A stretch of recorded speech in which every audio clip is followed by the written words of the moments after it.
All right, well, my name's John Peck, and some of you may know me from, I'm a volunteer at the Madison Info Shop and also teach economics part-time at Madison College. And I was asked to be on the panel to talk a little bit about debt issues.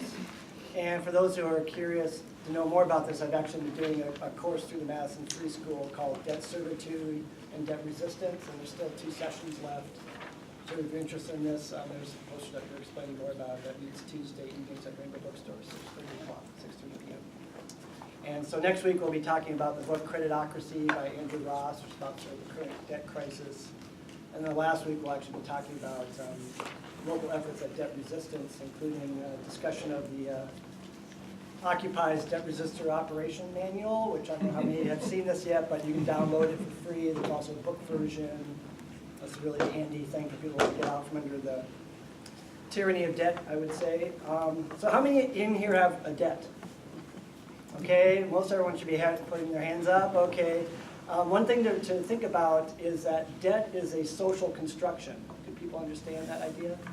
It's sort of like what property is, right? I mean, we had a whole war about property. Okay. What is property or not? Okay. So debt is a similar thing. So just, and if people want to know more of the history of this, I would encourage you to read David Graeber's 5,000 Years of Debt book, which talks about how social debts preceded monetary debts, right? So all of us have debts to people in our lives, social debts. Like we owe someone something, right? A favor, you know, maybe it's a family thing, or maybe, you know, there's all sorts of ways we've accumulated debts. And part of the challenge in our current capitalist society is that we've turned a lot of those types of social debts into monetary debts. And now we've even turned the monetary debts themselves into commodities, right? So now we have things like collateralized debt obligations, which I don't even want to explain what those are, but if you want to know what they are, talk to me afterwards. CDO is a purely synthetic commodity that's been created by a financial institution to make money off of debt. Okay. So, so one thing, I'll just read a quick quote from David Graeber just to help us think about this a little bit better. What is a debt anyway? A debt is just the perversion of a promise. Let me say that again. A debt is just the perversion of a promise. It is a promise corrupted by both math and violence. If freedom, real freedom, is the ability to make friends, then it is also necessarily the ability to make real promises. What sorts of promises might genuinely free men and women make to one another? At this point, we can't even say. It's more a question of how we can get to a place that will allow us to find out. And the first step in that journey is to accept that in the larger scheme of things, just as no one has the right to tell us our true value, no one has the right to tell us what we truly owe. Okay, so this is a good way to help sort of reframe the debt issue a little bit.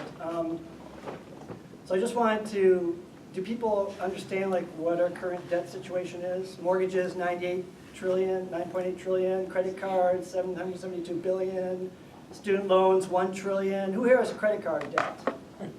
Average person in the U.S. has 5 credit cards. Okay, who here has a student loan debt? Okay, student loan debt now exceeds credit card debt, just so you know. How many of you co-signed onto someone else's student loan debt?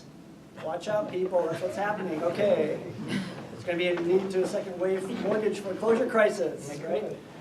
Mortgages are still by far the biggest debt. 15% of the people in the U.S. have a student loan. 77% of households in the U.S. are in debt. 11% are delinquent. Average debt per person in the U.S. is $49,000. 74 million homeowners have a mortgage. It just goes on and on and on, right? Debt to income ratio, 154%. 1 in 7 Americans is now being pursued by a debt collector. Anyone hear that situation? Debt collector chasing you down? My brother is. Anyone here ever worked for a repo agency? No. My brother did? Okay. Debt collector's chasing him. He's also getting hired to take away people's cars. So that's sort of the situation. And a lot of us might feel, well, gosh, I borrowed money, I owe somebody. Well, actually, who's the biggest debtor in the United States? Anyone know? The government. Okay, so just to remind you all, if you don't know this, come on up and get a chart. The biggest debtor in the United States is the U.S. government. So don't have them make you feel guilty about having some debt.